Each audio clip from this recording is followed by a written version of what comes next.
Всем привет!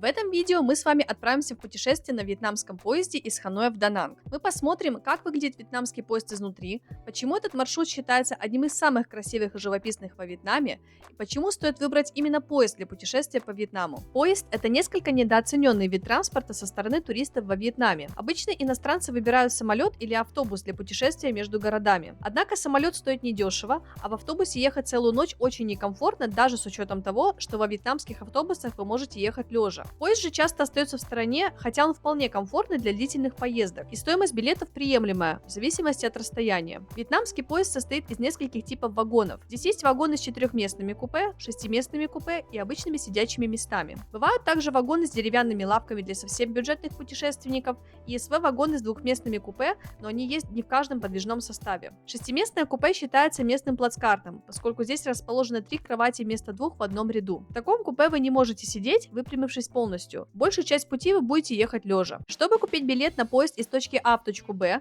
вы можете приехать на станцию ЖД вокзала в вашем городе и купить билет в кассах прямо на станции. Это оптимальный вариант, если вы уже во Вьетнаме и у вас есть только наличные, чтобы расплатиться за билет. Однако в этом способе есть минус. Ваш запрос могут понять не совсем корректно. Если, например, вы хотите места в четырехместном купе, вам могут по ошибке продать места в шестиместном купе. Так что этот момент нужно внимательно проверять в момент покупки билетов. Есть второй, более оптимальный способ. У вьетнамских железных дорог есть свой официальный сайт с расписанием поездов по разным направлениям и возможностью выбрать тот тип пассажирского места, который вам наиболее комфортен. Сайт оптимизирован под английский язык, поэтому вам не нужно лишний раз переводить надписи с экрана с вьетнамского языка. Чтобы заказать билет на поезд онлайн, вам нужно ввести желаемое направление в специальном поле и выбрать дату поездки. В верхней части экрана вы увидите список поездов со временем отправки из точки А и временем прибытия в точку Б. Вы выбираете желаемое время отправления и далее выбираете подходящее место в вагоне. В каждом поезде есть как сидячие места, так и места в шестиместных и четырехместных купе. Когда вы выбрали подходящее место, нажимайте кнопку Buy Ticket в правой части экрана. Далее вводите свое полное имя, паспортные данные, e-mail и остальную необходимую информацию. После выбираете подходящий способ оплаты и оплачиваете билет. Готовый билет придет вам на указанный e-mail. В день посадки на поезд вы можете распечатать билет и предъявить в момент входа в состав,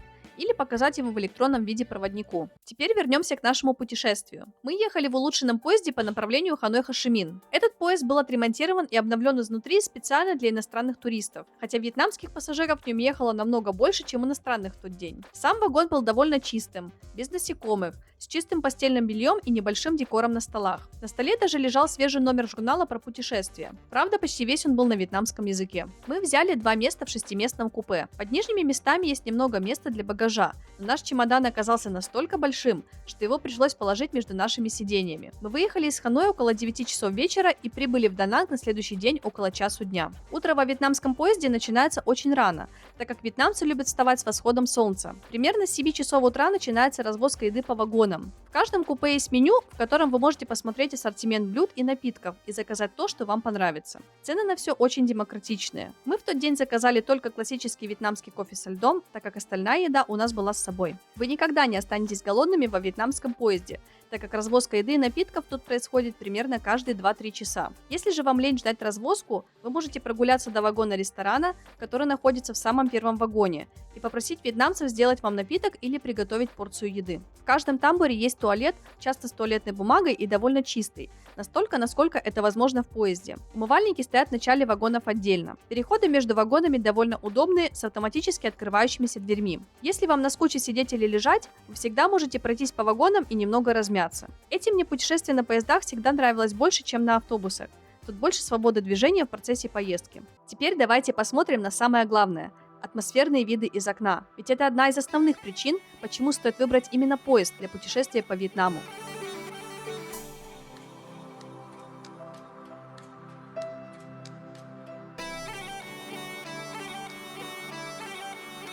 Дорога из Ханоя в Дананг проходит через атмосферные вьетнамские города, деревни и рисовые поля. После остановки в городе Хюэ начинается самая красивая часть маршрута – дорога через перевал Хайвань. Она проходит вдоль моря и через длинные туннели сквозь горы. Местами поезд едет прямо по краю обрыва высотой более 1000 метров над уровнем моря, что делает поездку еще более впечатляющей и живописной.